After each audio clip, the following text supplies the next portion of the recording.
Olá a todos. É, Essa é uma aula extra do curso de estrutura de dados do IFC 4.0, no meu curso, e ela vai estar aberta também ao público em geral. Significa que eu vou deixar essa aula lá no Canvas do curso. Todos os meus alunos vão ter acesso, tanto aqueles que fizeram então, com o curso aula gravada, quanto também os que fizeram os cursos anteriores, que foi ao vivo, né? E também eu vou deixar ela no meu canal do YouTube. Então todo mundo vai poder assistir essa aula. É uma aula interessante, uma aula importante, né? Dentro do curso, todo mundo que fez o curso tem lá ali uma explicação do que é IDS e tal. Tem uma parte ali no finalzinho que fala sobre IDS, mas na época que eu gravei, o IDS não estava tão desenvolvido quanto ele está agora, né? A gente já está na versão 0.9 do IDS e eu acho que merece uma aula, né? Na verdade, eu estou fazendo duas aulas, né? A aula vai ser dividida em duas.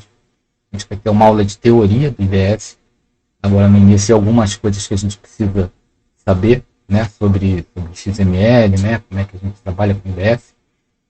E depois uma aula só de exemplos, né? Para isso a gente vai usar o Blender Beam. CDEs, os softwares estão começando agora a implementar o IDS para fazer auditoria, né? Para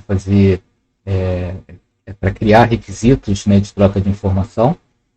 E o Blender, como a biblioteca IFC OpenShell, ela já incorpora o IDS, né? Já está funcionando.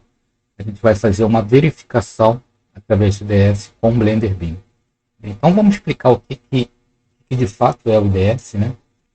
Então, IDS é uma sigla para Information Delivery Specification, é uma especificação de entrega de informação, né? Então, hoje em dia a gente fala muito, né, com relação à norma ISO 19650, ela trouxe essa ideia de requisitos de informação, né? Então, a gente fala bastante dessa questão do requisito, quanto que é importante o requisito, né? Você pode saber muito bem modelar, não só usar a tecnologia, os softwares que trabalham com BIM, né? Mas se você não estabelecer bem qual é a informação, né? Qual é a estrutura e como é que é esse fluxo de informação no teu projeto, você não vai conseguir um uso, né? Aquele uso lá no final que você esperava, né? do teu modelo BIM. Então é muito importante que o teu modelo esteja com a informação muito bem classificada, muito bem estruturada, né? E também que tenha a informação necessária, né? Então a ISO ela veio trazer também essa ideia do nível de informação necessário, né? Então, qual é a informação que a gente precisa colocar no modelo? A informação necessária, nem mais nem menos. Eu costumo dizer isso, né? Então, nem muita informação, não aquela informação a mais que a gente não vai precisar, e nem pouca informação. Então é exatamente aquilo que a gente vai precisar. E para você estabelecer isso, né, como que você vai, que informação você realmente precisa, você tem todo um trabalho, você tem algumas ferramentas. Eu falo sobre isso no curso, né, eu falo sobre IBM, existem normas que trazem uma metodologia, uma das metodologias para você chegar nessas informações, não só quais as informações necessárias, mas quais as informações necessárias para cada fase do ciclo de vida daquele empreendimento, né? Então, nisso o IDS entra como uma especificação para a entrega da informação. Por quê? Porque quando você especifica uma informação no modelo BIM, você geralmente coloca aquilo numa planilha de Excel, num anexo, num documento, e você vai dizer, eu quero que parede seja classificada como IFC Wall e que tenha determinadas propriedades.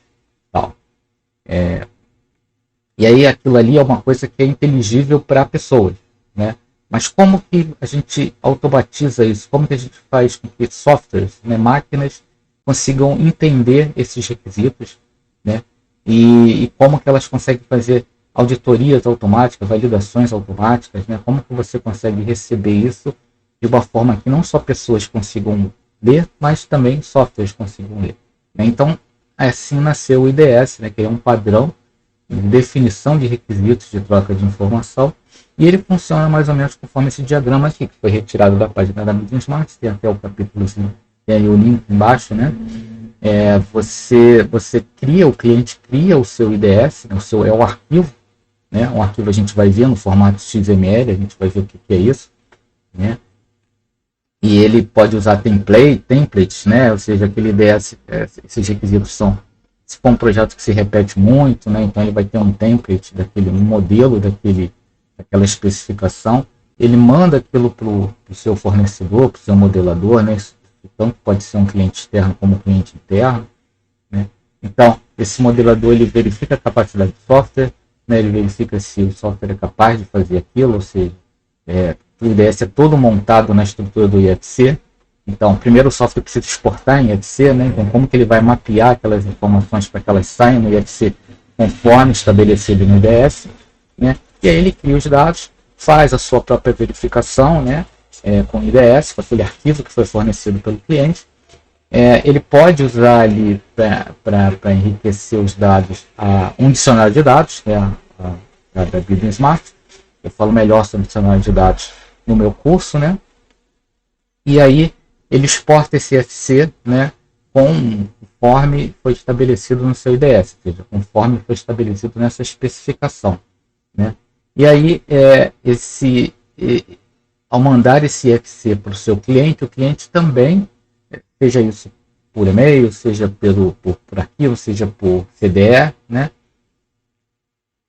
O cliente pode verificar, fazer uma validação automática, com o IDS. Ele vai pegar esse arquivo que contém lá as informações, as especificações do que ele precisa da estrutura de dados, e aí o software, né, pode ser um CDE, pode ser algum outro software de validação, ele vai verificar. Ele funciona como um verificador de regras, né? Então, aquele arquivo IFC, ele tem que estar obedecendo determinadas regras de estruturação de dados, né? Então, o IDS simplesmente ele diz como que os dados têm que estar estruturados. Quem vai fazer a validação é o software, né? Então, vamos lá. Primeiro, eu preciso falar o que o IDS ele está num formato de arquivo que a gente chama de XML, né? Extensible Markup Language, né? Que é uma linguagem de marcação, né? Ele chama de extensível. É muito similar ao HTML, né? Que são as nossas páginas de internet, elas são todas escritas na linguagem HTML. Não é uma linguagem de programação. É uma linguagem, uma maneira como você estrutura seus dados, né? E de uma forma que você consegue manter uma certa semântica, né? Um significado. A gente vai ver, por exemplo. Imagina que você quisesse passar aqui aquilo que a gente chama de dados não estruturados. Eu quero passar uma informação para um sócio, para um banco de dados, alguma coisa assim. Então eu quero passar, qual a informação que eu quero passar? Eu quero passar lá que meu nome é Carlos Dias, que eu moro no Rio de Janeiro, meu telefone é tal, meu e-mail é tal. Então, como é que eu passo essa informação para um software? Uma das formas de eu passar isso, uma das formas de dados estruturados de eu passar isso, é através de um arquivo CSV, arquivos separados por vírgulas, ou ponto-vírgulas, ou tabulações, né? Então eu crio um arquivo texto, onde eu coloco lá um cabeçalho, ó, digo que primeiro é o nome, depois a cidade, depois telefone e e-mail, na primeira linha, né? Tudo separado por ponto e vírgula, então o computador sabe que aquilo que está separado por ponto e vírgula tem como se fosse colunas de uma tabela. E aí eu digo ali, não, o primeiro dado é sobre o nome, né? Então Carlos Dias, aí eu boto ponto e vírgula para separar as colunas, né? Rio de Janeiro é a cidade onde eu moro, tem o telefone e o e-mail. Então eu coloco várias linhas ali, digamos que eu queira, isso aí seria os dados dos meus clientes, né? Então todos eles têm a mesma, é sempre a mesma coisa, nome, cidade, telefone e e-mail. Se eu quiser acrescentar alguma coisa, eu tenho que acrescentar uma coluna, como se fosse uma tabela do Excel. Então, o exemplo de cima é o dado não estruturado. Informação passada com dados não estruturados, eles não têm uma estrutura. E o de baixo são os dados estruturados, né? Hoje em dia até a gente consegue capturar dados não estruturados através de uma série de técnicas de ciência de dados, né, e tal. A gente consegue capturar dados de uma página de internet, por exemplo. Mas aqui a gente está falando de uma coisa que foi criada há muito tempo atrás, né? E até hoje é muito utilizado, né? São formas de você estruturar as informações para você passar de uma máquina para outra máquina, mas que também seja legível para o ser humano. Então, olhando aquele arquivo ali, eu consigo ver o nome, cidade, telefone, e-mail. Mas imagina que eu tenho um problema, né? Digamos que eu tenha mais de um telefone. Então, eu quero estruturar mais de um telefone. Eu posso até estabelecer ali, não. No caso, eu boto um telefone, eu boto um mais. Toda vez que tiver um mais, significa que ele é mais um elemento. Se eu tiver mais de um e-mail, eu coloco um e-mail mais outro e-mail. E aí eu programo lá o meu software para entender que aquilo ali aquele mais significa que eu estou juntando duas informações que estariam na mesma coluna. Mas começa a ficar complicado, né?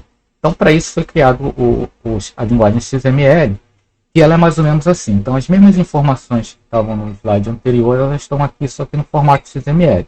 Então, tem uma primeira linha ali, onde ele está indicando que o formato desse arquivo é XML, né? A versão 1.0, né? Aquele cabeçalho ali, na verdade. O encoding significa qual é o sistema de caracteres que a gente está utilizando, né? Mas isso aqui geralmente é padrão, né? O PS8. Então eu tenho lá uma primeira linha que diz que está na linguagem XML, a máquina lê esse arquivo, já sabe que está lidando com XML, e depois eu separo as informações por tags, né? Então eu tenho um primeiro tag ali, que é um tag de contatos, né? Então eu estabeleço ali, então eu tenho que dizer quando começam os meus contatos e quando terminam os meus contatos. Então eu faço um tag, e aí como é que eu simbolizo um tag? Eu coloco um menor, um símbolo de menor, né? E fecho com um símbolo de maior. Então eu coloco tudo que tiver entre esse menor e esse maior e finaliza um tag. Então eu digo aqui, começam meus contatos. E aí quando eu coloco uma barra na frente, o mesmo nome, significa que aqui finaliza os meus contatos. Então, entre esse contatos e esse barra contatos, tudo aqui seria um contato, né? E aí eu coloco os meus contatos, né? Aqui no caso só tenho um contato, então eu abro um novo tag, que eu vou chamar de contato. Aqui eu tenho que fechar ele, contato. E aí eu coloco aqui os tags que representam as informações desse meu contato. Então, tag nome, e aí o que tiver entre os dois tags é o meu nome, né? Um tag cidade, né? Abro e fecho ele aqui, tem que sempre colocar essa barrinha para dizer que fechou, Rio de Janeiro. E eu tenho mais de um telefone, então eu coloco assim um tag chamado telefones. E aí que vai ter um telefone, outro telefone, né? Também com tag separados com tag. E aí o meu e-mail. E aí com isso eu consigo estabelecer aqui uma formatação, né? Uma semântica, né? Então tem um significado. Ele sabe que nome é nome, né? Cidade é o local onde eu resido, telefones e tal. Então o computador vai receber isso aqui e vai encaminhar essas informações lá para o seu banco de dados, né? Não importa onde, ele tem a sua estruturação de dados própria e ele vai simplesmente entender essas informações. Então é uma linguagem para troca de informações, XML. E você repara que ele dessa forma ele é inteligível para máquinas, para softwares, mas ele também é inteligível para humanos, né? Então eu consigo aqui analisar esses tags e ver, já sei que aqui é nome, aqui é cidade, eu dou nome, o nome dos tags são nomes que são inteligíveis para mim. Então qualquer pessoa que vê o telefone sabe o que é um telefone. Se eu colocar só tel ou só T, o cara não saberia o que é, mas coloquei de telefone, então passa a ser uma coisa inteligível também para humanos. Então essa é a vantagem do formato XML. Hoje em dia a gente tem outros formatos, a gente tem o formato JSON também, que é um formato mais utilizado hoje em dia, que é até mais simples de ler, mas o XML ainda é muito utilizado. E como ele é excelente XML, a gente vai tratar justamente disso. Então, se eu tivesse mais um contato, eu simplesmente seria um outro tag contato aqui, e assim eu ia acrescentando o meu contato dentro do tag contatos, né? E aí a máquina ia ler cada contato desse aqui, saber que isso aqui era um registro. E aí depois ela coloca no formato que ela quiser, de tabela, né? E aí no caso desse outro contato aqui, que é a Maria da Silva, ela só tem um telefone. Então eu tenho muito mais liberdade para tratar aqui os meus dados, né? Agora, em algum lugar eu preciso especificar, né, que o tag nome é nome, tag cidade é cidade, tag telefone é telefone. Então a máquina precisa entender isso. Então eu preciso de um esquema de dados também, né? Preciso padronizar isso. E a estrutura do IDS é exatamente essa, um XML, né? E a gente vai aprender aqui estabelecer um arquivo desse para identificar os requisitos que o nosso modelo precisa atender, né? Então, ele é um arquivo XML que ele tem um cabeçalho, né? Ele tem aqui o seu cabeçalho, indica que é um arquivo XML, né? E aqui ele tem um outro cabeçalho para dizer aonde está esse esquema de dados. Então, tem aqui os endereços, né? Você não precisa entender isso aqui, basta copiar, todos eles vão ser iguais, né? Então, a gente vai simplesmente copiar, mas eu estou dizendo que lá na página da Business Smart ele tem lá um IDS 09, que é a versão 0.9, né? E esse XSD é justamente o arquivo que contém o esquema, dizendo o que significa cada tag desse, né? Então, é uma maneira do software entender e validar esse XML. Se eu botar aqui um valor qualquer que não seja um valor que esteja estabelecido, né, no padrão do IDS, ele vai, não está validado, não está entendendo. Então, eu vou ter uma primeira parte aqui com metadados de informação. Isso aqui é toda vez que você quiser escrever um comentário, né? Comentário você tem alguma coisa numa linguagem, num formato escrito como comentário, o computador simplesmente ele vai passar por isso aqui, ele não vai considerar, ele sabe que isso aqui é um comentário apenas para quem escreveu ou para quem vai ler esse arquivo aqui e entender, né, o que é aquilo. Então aqui você tem metadados de informação, que vão sempre começar com esse tag IDS-info, terminar com barra IDS-info, né, sempre começa um tag e a gente termina com barra, e aqui vão ter tags da informação do teu arquivo de especificação. Então, um título, copyright, né, que seria os direitos autorais, né, de quem são os direitos autorais daquele IDS, né, a descrição, a data, né, e aqui qual é a fase, esse milestone seria qual é a fase, né, a gente vai analisar cada um deles. E aqui metadados de especificação. Então aqui começam as minhas especificações. Então começa com IDS Specifications barra IDS Specification.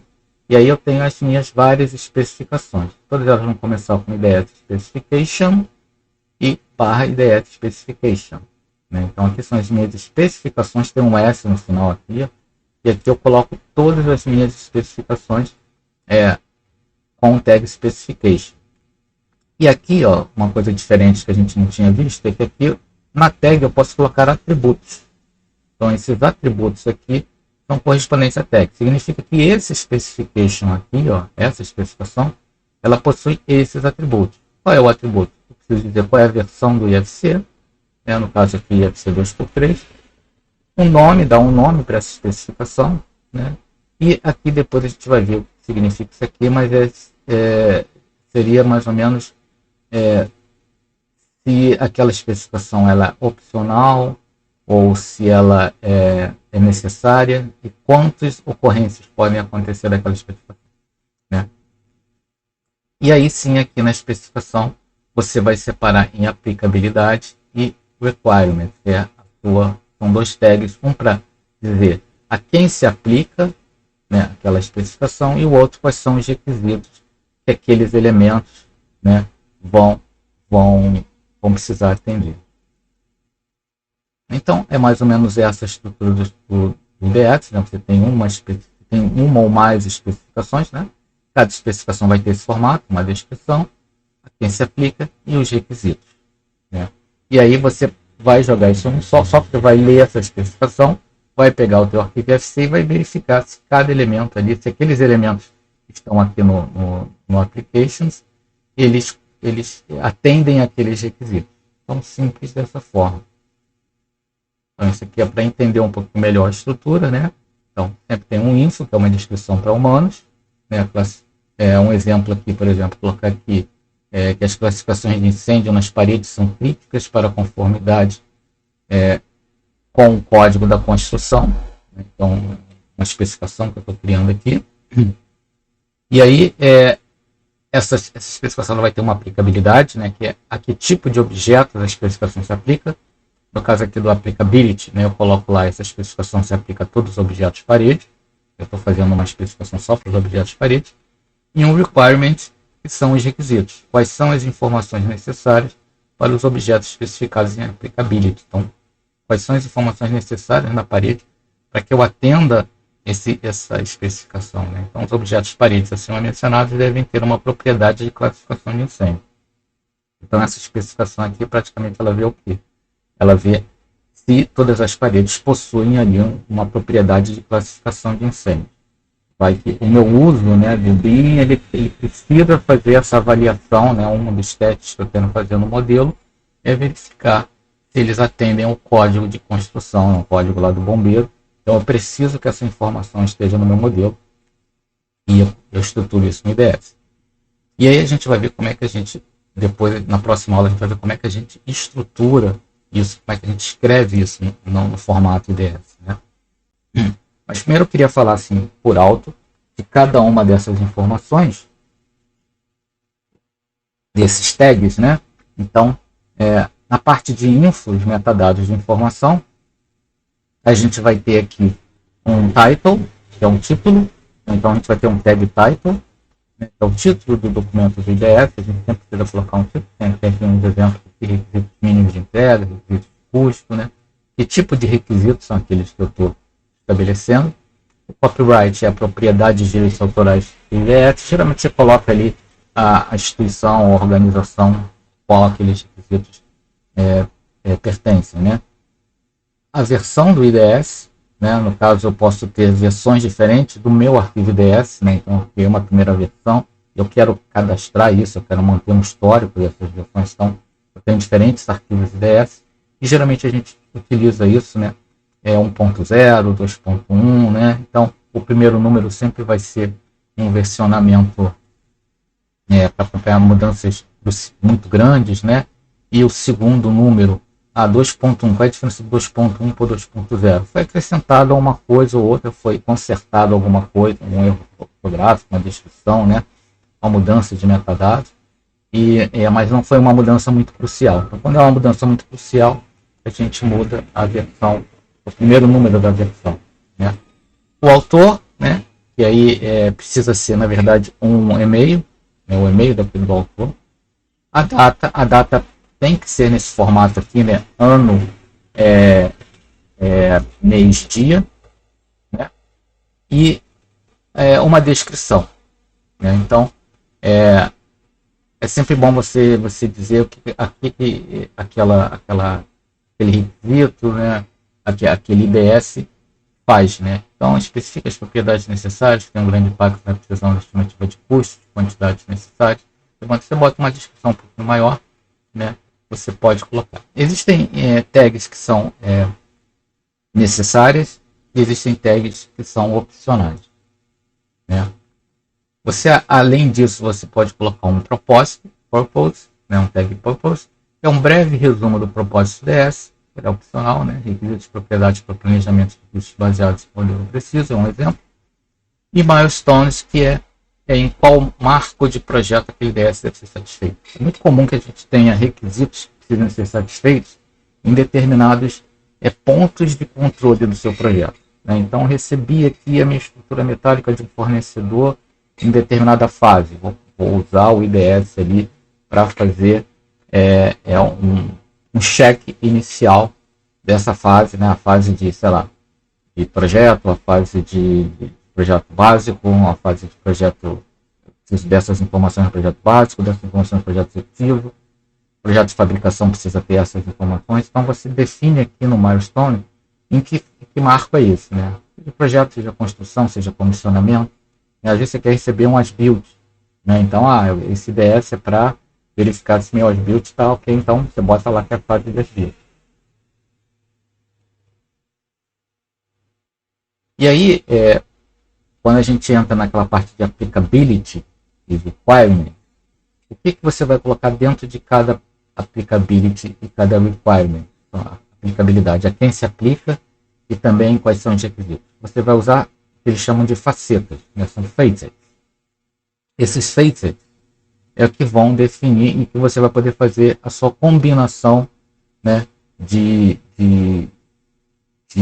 características que vão tanto caracterizar os objetos a que se aplica aqueles requisitos, como também os seus próprios requisitos. Então, a gente vai entender melhor isso aí, mas é só para mostrar para vocês como é que é isso, né? Então, por exemplo, digamos que eu queira descrever a quem se aplica E também quais são os requisitos. Eu vou utilizar todos esses facets, né? Então, eu tenho uma faceta que é entity, né? Que é tipo qual é a classe de FC e o tipo pré-definido para ela, né? Então, digamos, eu vou dizer que isso se aplica, um exemplo de aplicability, né? Então, se eu coloco um entity, um tag entity, eu vou dizer qual é a classe a que se aplica aquele requisito. Então, eu coloco lá IFC Wall, então vão ser todas as paredes. Eu posso colocar também um predefined type, um tipo pré-definido. Quem fez meu curso sabe o que é isso, né? A gente já falou sobre o tipo pré-definido. E aí eu posso dizer que não são todas as paredes, são as paredes de um tipo específico, né?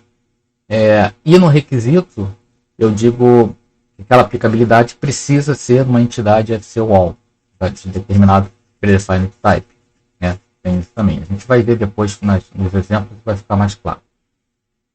Também pode ser, tanto na aplicabilidade quanto no requisito, atributos, né? Então eu posso descrever atributos, e eu posso combinar essas coisas. Eu posso dizer que é uma entidade do tipo FC Wall com um atributo tal, né? Então quais são os atributos? São aqueles atributos que a gente já viu no curso, né? Que toda classe FC possui atributos, né? Possuem atributos que podem ser dados das suas superclasses, né? E os seus atributos próprios das suas próprias classes, né? Então, por exemplo, o atributo name, que tem quase todas as classes de elementos constitutivos, né? Então, eu tenho lá um atributo name com valor tal. Então, eu posso colocar nome e valor, né? O atributo e o valor daquele atributo. Então, no caso de aplicabilidade, eu posso dizer todas as paredes que tenham no atributo nome o valor W01, né? E no requisito eu uso esse atributo, né, esse tag atributo, para definir qual é o atributo e o valor desse atributo do requisito. Então todas as paredes SQL tem que ter um nome com um W01. Eu também posso usar um tag classification, um facet, né, uma faceta classification, onde eu digo qual é o sistema e qual é o valor, né? No caso, sistema de classificação. Então, qual é o sistema de classificação e qual é o código, né, qual a referência desse sistema de classificação. Property, que é o mais utilizado, né? Então, eu vou dizer, na verdade, qual é o property set que aquela property está, qual é a propriedade, o nome da propriedade, qual é o valor daquela propriedade. Então, no caso de aplicabilidade, eu quero pegar todas as paredes que são, por exemplo, que recebem carga, né? Então, todo mundo que tiver lá no P7 Wall Common, uma propriedade load bearing definida como true. A gente sabe lá no property set existe uma propriedade já no template da Building Smart, que é load bearing, que descreve se ela for verdadeira, significa que aquela parede ela recebe alguma carga, né, estrutural. Se não, ela recebe false, né? Então todas elas, eu posso dizer lá, todas elas que tem ali vão atender a determinado requisito. E no requisito é a mesma coisa, né? Quero que todas as paredes com nome tal, elas sejam paredes que recebam carga estrutural. Então eu digo que no requirement eu digo que elas têm que ter um P7 wall common com a propriedade load bearing definida como true. Então eu trabalho assim que eu trabalho com as properties. Eu vou ver o property set, o nome da propriedade e o valor. Eu posso simplesmente dizer só o property set e o nome da propriedade, não preciso dizer o valor. Posso dizer, aquela propriedade precisa existir, né? Quando eu não coloco o valor, ele entende que a propriedade precisa existir. Também facet para material, e aí material é um pouco mais pobre, né, que eu achei, porque basta dizer o valor, né? Então é simplesmente o nome do material. E part of, que é a entidade de relacionamento. E aí quem fez meu curso vai entender que boa parte do curso é dedicada a entender os relacionamentos entre os objetos no arquivo IFC. Então, eu posso dizer em uma entidade qual é o relacionamento. Muito utilizado para dizer todos esses elementos que estão descritos em aplicabilidade precisam estar contidos em um IFC Space. Então, é isso que eu coloco lá qual é o relacionamento. IFC Real Contained Special Structure, né, que é o relacionamento no IFC para isso, e coloco lá IFC Space, né? Se tiver confuso para você que não fez meu curso, com certeza está um pouco confuso com relação a isso, que não conhece a parte de relacionamento, mas os objetos eles se relacionam, né? Então, eu relaciono, por exemplo, o mobiliário, a gente vai ver isso no exemplo, o mobiliário que tem que estar contido em algum espaço, né? Então, eu uso um outro objeto chamado IFC-HEL Container Special Structure, o nome é grande assim mesmo, para dizer que aquele objeto está dentro de algum espaço, um espaço tal, né? Então, esse é um dos exemplos, depois a gente vai ver quais são os relacionamentos que eu posso dizer. E aí eu tenho aqui alguns exemplos, né? De como é que você pode utilizar isso aí. Então, por exemplo, digamos que eu tenho ali um requisito. Como é que eu escrevo isso no formato PDF, né? Então, essa que é a grande jogada. Tem uma descrição que as paredes de suporte de carga externos precisam ter uma propriedade de classificação de incêndio para conformidade com o código. Essa é a descrição do meu requisito. Como é que eu coloco isso no IDF, né? Eu lá em Applicability, na aplicabilidade, eu vou dizer, eu vou usar a faceta entidade, seja porque eu preciso pegar todas as paredes, aí eu digo que a classe é FCWall, e na faceta propriedade eu digo que são todas as externas. Então, como é que eu sei quais são as paredes externas?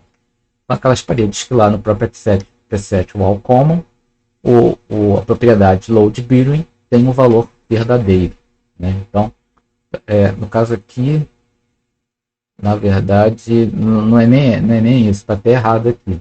Mas aqui, na verdade, todos os preset wall common, a propriedade is external, o valor é true. Essas são as paredes externas, né? E aí eu digo aqui, no caso aqui eu coloquei parede de suporte de carga externa. Eu teria que colocar duas vezes, né, no conjunto de propriedade. Dizendo que tem que ter um preset wall common, um load bearing valor true, e com is external valor true. Aí eu estou pegando as paredes externas e que são de suporte de carga. E aqui no requisito eu uso a faceta propriedade para dizer que precisa ter um preset wall common e com uma propriedade chamada fire rating. Ela deve ter algum valor qualquer, então estou dizendo, ela precisa ter ali uma classificação de incêndio. Se é esse tipo de classificação de incêndio que eu estou utilizando. Se for outro tipo, aí eu vou estabelecer um outro property set, uma outra propriedade, né? Um outro exemplo, os quartos devem ter área mínima de 10 metros quadrados, né? Então eu vou lá e digo lá na aplicabilidade, né, que o quarto ele vai ter um depth space, né? E aí ele vai ter que tenha um atributo, né, um atributo que contém a palavra quarto, né? Digamos que eu coloquei um nome, né? Isso aí eu estabeleci, né, no meu processo de modelagem, que meus IFCs, meus ambientes vão ter um nome, né, quando for quarto, tem um nome lá no name, né? Então eu estabeleço isso, por isso que é uma coisa muito própria de cada projeto, né? Depende muito do teu processo de modelagem, ou do processo como você vai analisar, as regras que você vai analisar o seu modelo. Então eu já determinei lá que todos os meus ambientes que sejam dormitórios, quarto e tal, eu coloco o name quarto. O certo, na verdade, seria você usar um sistema de classificação para isso, e não colocar nomes, né? A gente sabe que nomes é uma coisa confunde, cada um vai colocar de uma forma diferente, então a gente usa um sistema para isso que serve o sistema de classificação. E aí, o requisito seria uma faceta de propriedade, dizendo que no conjunto lá de PTO Space Base Quantities, né, que é o property set próprio para a quantidade, a propriedade net floor area, que é a área líquida, seja maior ou igual a 10. Né? Então eu estabeleço esse requisito.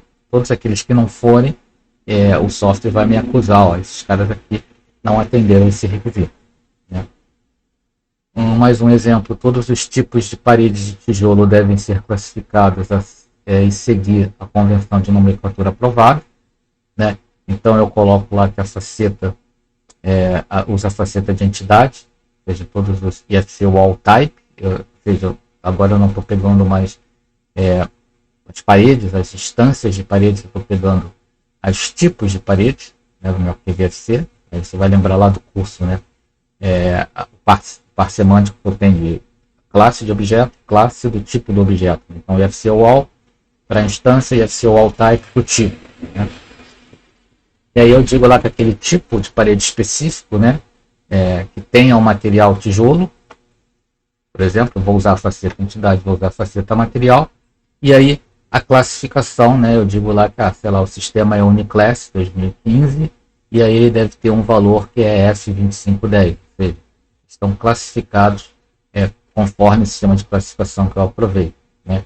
E o atributo, o nome lá, deve ter um WT, né, seguido de 2 números. A gente vai ver que a gente pode trabalhar com isso, na verdade é o que a gente chama de regex, né, que eu não preciso estabelecer, o nome precisa ser exatamente esse. O nome pode ser WT01, 02, 03, então eu vou dizer o seguinte, que vai ser WT seguido de 2 números, né, 2 números inteiros.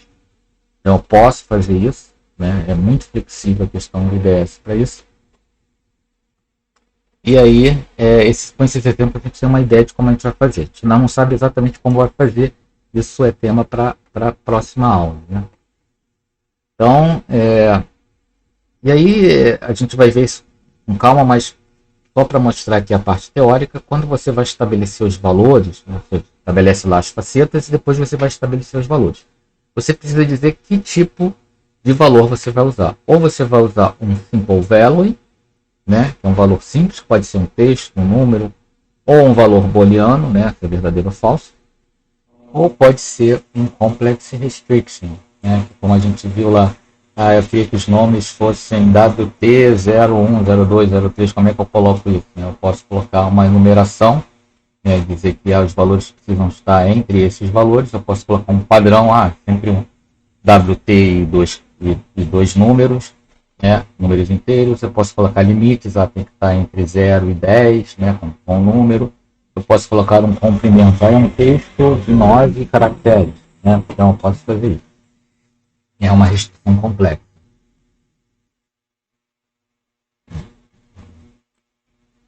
Além disso, tem uma coisa que a gente precisa pensar também, que é o seguinte: precisa dizer se aquele requisito, né, se aquela especificação, e aí no caso a parte de requisitos, né, isso não vai ser aplicável, aquela parte de applicability, se aquele requisito ele é opcional, se ele precisa ser atendido, né, e aí quanto que eu preciso.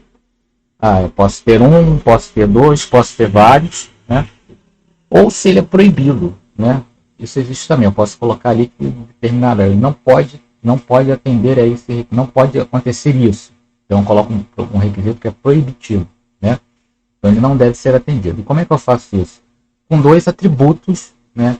Que é o min occurs e maximum occurs. Não sei se pronuncia assim, mas eu pronuncio dessa forma. Que é a mínima ocorrência e a máxima ocorrência.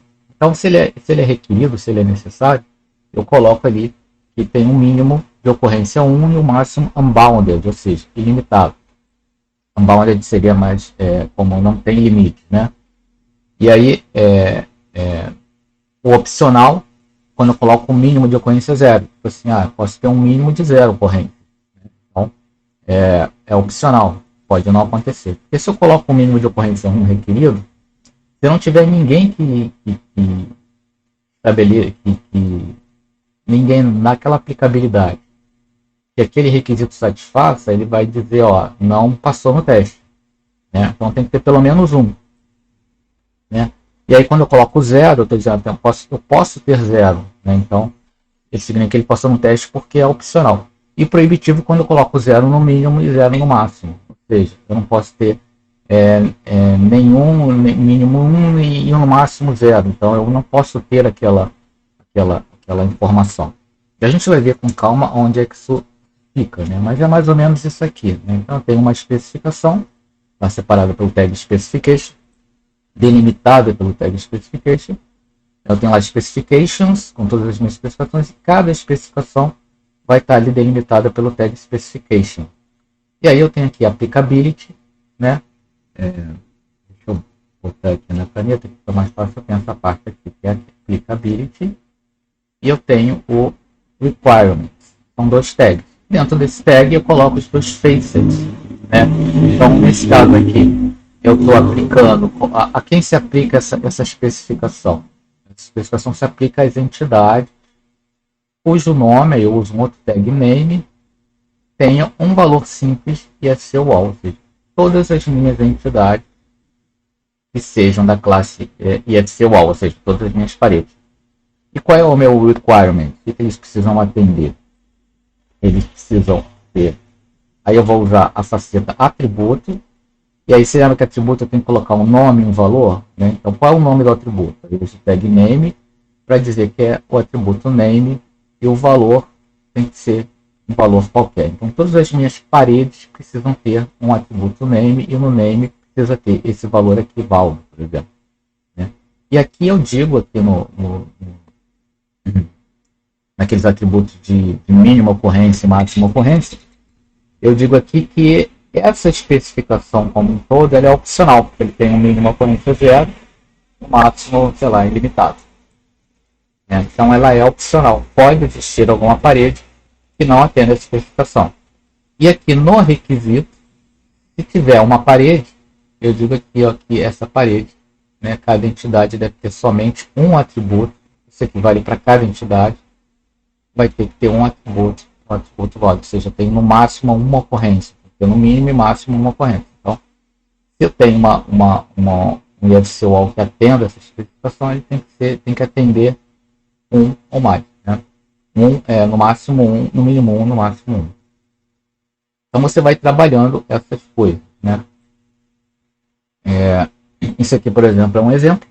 Por exemplo, um exemplo é ótimo, mas é um exemplo de como seria uma especificação desse tipo. Todas as paredes externas devem ter propriedades. Todas as paredes externas devem ter a propriedade que devem ser existentes e as paredes internas devem ser novas. Ou seja, aqui eu estou falando no caso de uma reforma, né? Então que eu tenho lá no meu modelo que determina paredes que são novas, têm que ser construídas, e paredes que já são existentes. Então eu estou dizendo que as externas têm que ser existentes e as internas devem ser novas. Então, como é que eu faço isso?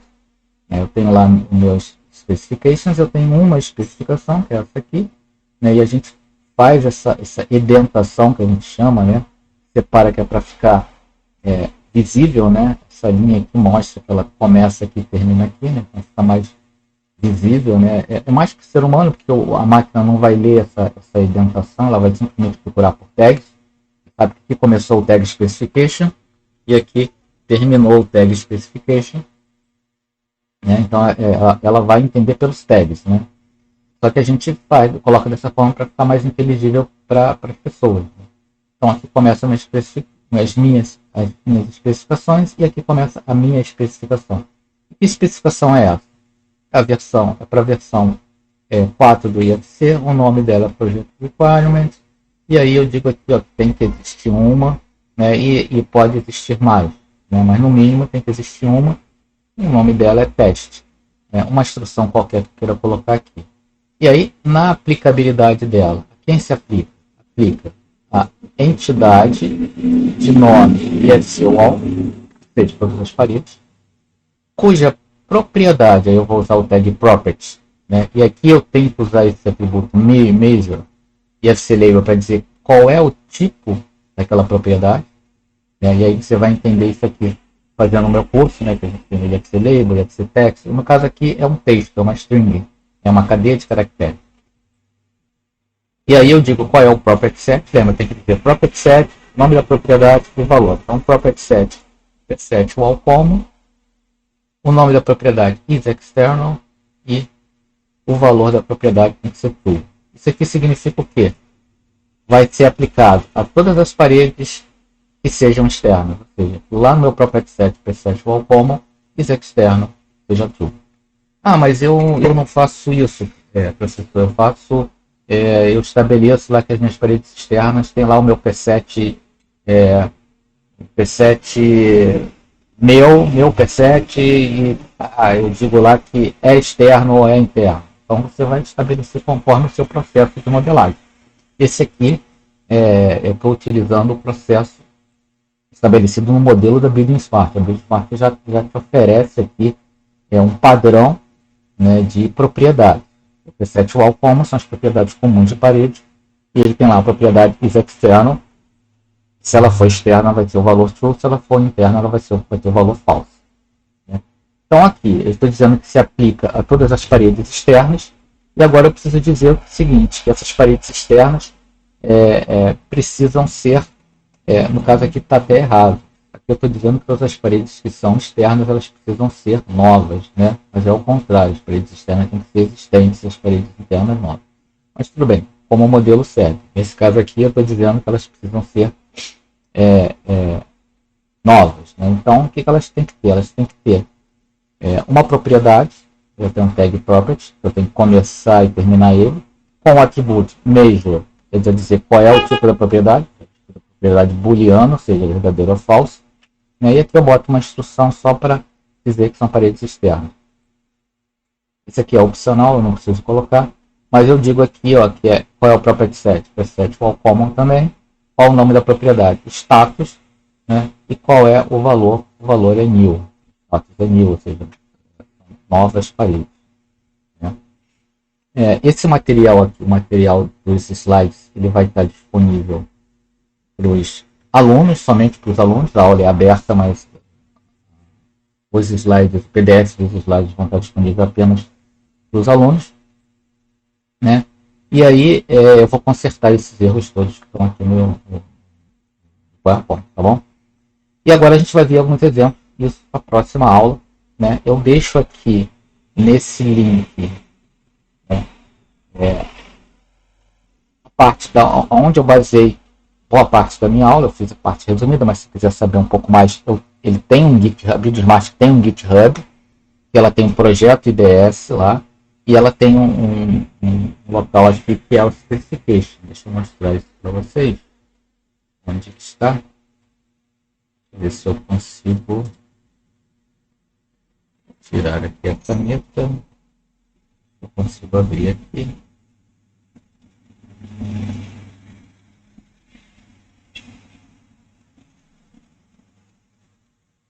Tá.